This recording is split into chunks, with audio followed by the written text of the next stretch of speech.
What rules were put in place because of you? My brother and I got into a cattle prod sword fight at a farm store. We shocked the hell out of each other a few times and now they are locked up. We were in our 30s. If you enjoy this video, please subscribe to my channel, where I upload daily videos. Finally, I get to add a personal story to Reddit.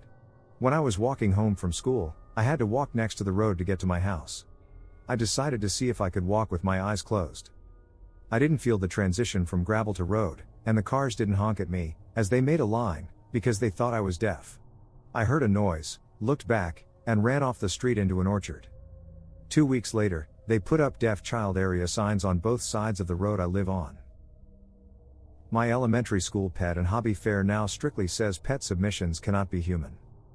I dressed up my little brother as a bat and registered a pet bat and my chicken for the parade. Come my turn, everyone heard Chris, with his chicken, lady, and his pet bat. Greg. He was on a leash, flapping around and hissing at people who were watching in the crowd.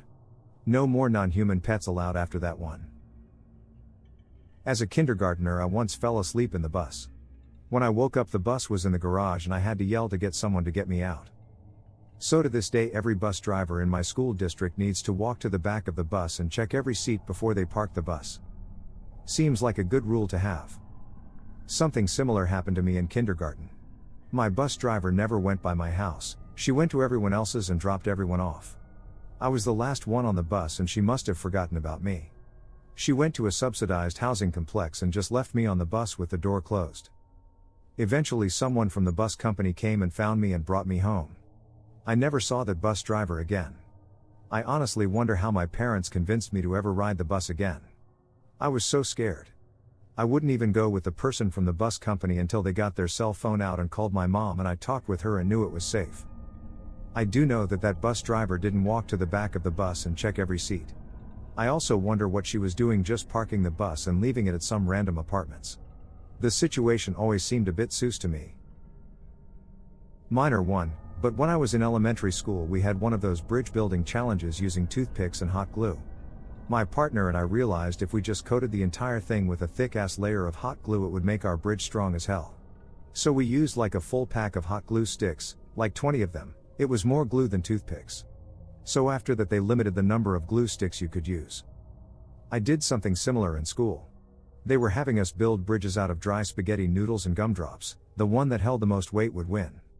It was a physics class and they expected us to build elaborate lattice structures with gumdrops anchoring the ends of each strand of pasta.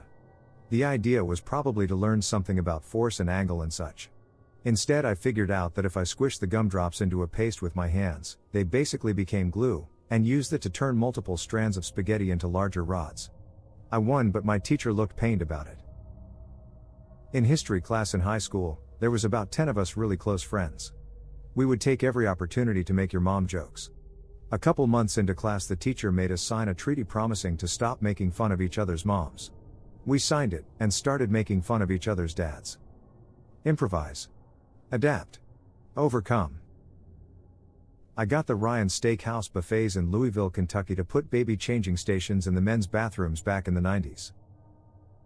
Golf users can no longer return an unlimited hash of balls for tokens. When I was maybe 12-ish there was a kids' outdoor play area. Go-karts, batting cages, and indoor was something like a Chuck E. Cheese, token-based games, etc. You could get a wristband for maybe $15 and it'd get you unlimited rides, mini-golf and some other activities. Everything else cost tokens. When you finished golfing you'd get 2 tokens for bringing your ball back. Unlimited golf, 50 cents worth of play value inside. So my friends and I would go there, speed run 2 golf games and give the balls back. $1 to our pockets. Later on we started just fishing balls out of the water hazards and turning them in.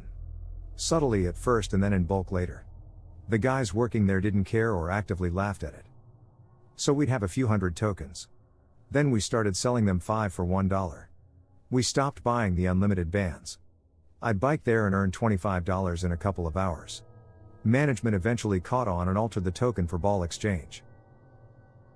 In middle school I would use Sharpies to tattoo myself. Other kids thought it was cool, so I started charging $1 per drawing wherever they wanted. Principal found out, and after I wouldn't stop, she put a ban on Sharpies for the entire school. Even the teachers couldn't bring them in. I'm a tattoo artist now. My elementary school was located in the center of the neighborhood, and my 5th grade class was the first to get outdoor trailers for classrooms. We'd ask for bathroom passes and then walk home. Next year they built a fence around the school. I put a croissant in one of those hotel toasters. It soon became engulfed in flames and needed extinguishing. Next day at breakfast they made a sign that said, "If you'd like your croissant toasted, please ask a member of staff." No playing with the bean sprouts during recess. Next to the playground at my elementary school, there were 2 or 3 northern catalpa trees. I didn't have many friends in elementary school, so sometimes I would sit on the edge of the playground and play with the bean sprouts.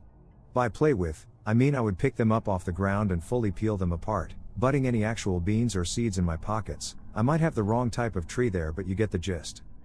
Anyway, other people gradually started doing the same thing until eventually there were just recesses when a lot of people would just play with bean sprouts the entire time. Our elementary school had strict playground rules: no running on wood chips, no playing the game wood chips, no twirling the swings, no climbing on monkey bars, etc.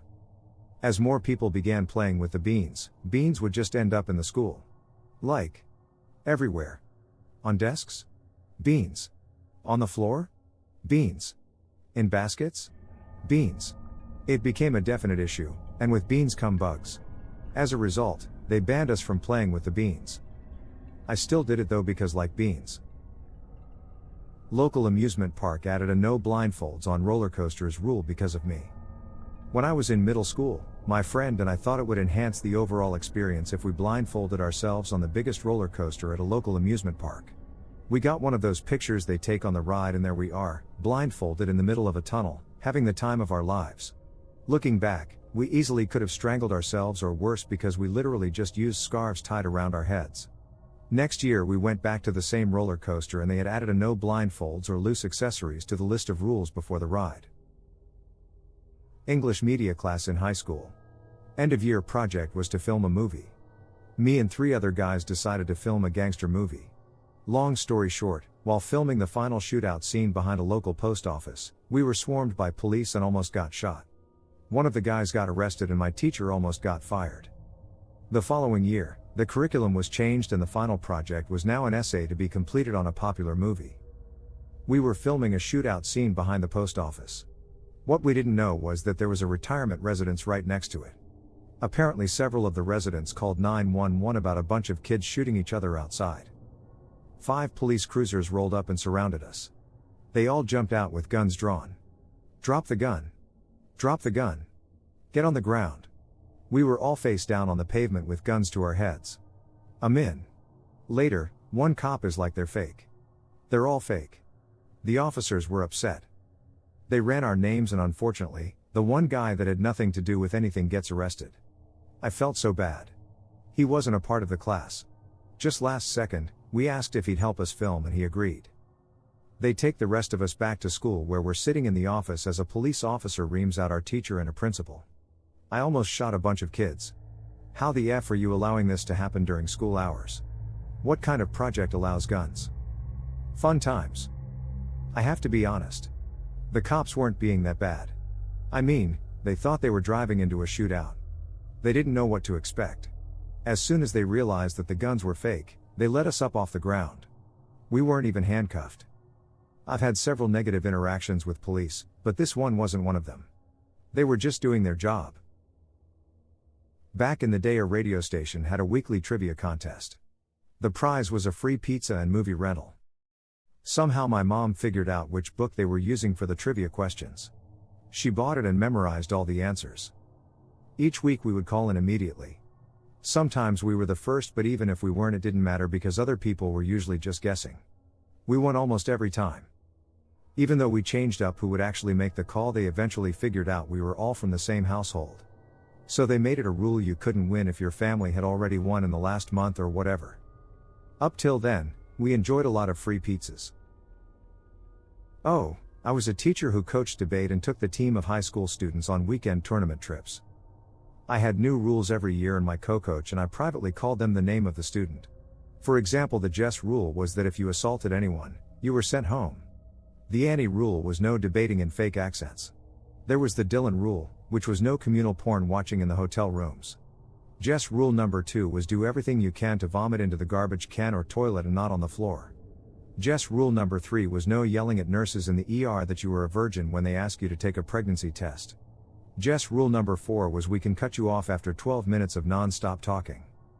Jess was a character, obviously. No typewriters in class. I was kind of a crap kid, and while my school allowed us to use laptops, I would play video games. Primarily Warcraft 3. In class. No sound or anything, so I wasn't being a complete nuisance, but I wasn't doing my work. A teacher told me I couldn't use my laptop. I happened to have a 1950s Remington Quiet Writer portable, all mechanical typewriter. It was anything but quiet, with all of the taka. Ding. You'd expect from a typewriter. After one full day of studiously taking notes and doing my assignments via typewriter, my teacher said I could use my laptop as long as I didn't bring the typewriter to class. Not me, but a coworker. The whole company now requires that if you have a lanyard for your name tag, it must break away on the back because she got it caught on a top shelf and it choked her. Military school I went to. After me, an adult is required to check the parade cannon to ensure it is clear, and closely monitor the students as they load it. There is to never be another flaming rubber chicken flying over the parade grounds ever again. Circa 1989. Freshman year of high school, I had to give an oral presentation on a random Greek god.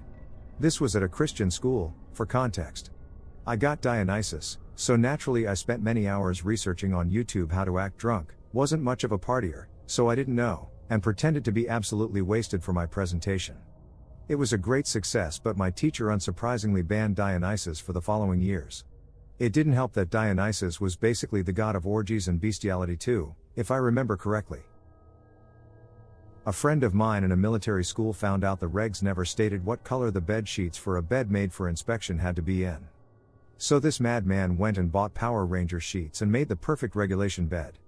I have never seen so many SGTs lose their shit but be unable to do anything since the regs were perfectly followed.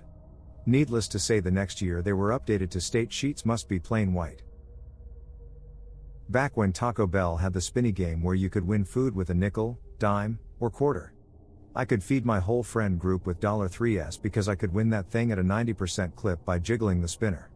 Taco Bell then posted a piece of paper stating that individuals could only win once and that no jiggling was allowed. My elementary school pet and hobby fair now strictly says pet submissions cannot be human. I dressed up my little brother as a bat and registered a pet bat and my chicken for the parade. Come my turn, everyone heard Chris, with his chicken, lady, and his pet bat. Greg. He was on a leash, flapping around and hissing at people who were watching in the crowd. No more non-human pets allowed after that one. My mom got a library card at a new place many months before I did. When she got hers, she was welcome to check out however many books she wanted at a time, so she left with her shiny new card and 30 books for a project. When I got mine, those boots had still not been returned, and new card holders could only take out like 5 books at a time. She still has those books, so I definitely don't blame the library. I graduated with my PhD in April 2020. As graduation was virtual, they asked us to take a nice picture that would pop up when they read our names off. The email said family that had been integral to your journey could be in your picture. So I took a picture with my dog and sent it in. The next day they sent another email that said you couldn't have pets or family in your picture. I never sent them another picture, so they used it. I had to sue my school district back in high school just to leave special education after fighting it for over a decade. Special education students now have the right built into every single IEP to attend any standard education class in their grade level or below, earn the associated credits, and also go to both health education and driver's education. They could do none of that before the lawsuit. As always, thank you for watching. Please like and subscribe if you enjoyed the video, show your support. Leave your thoughts and opinions down below.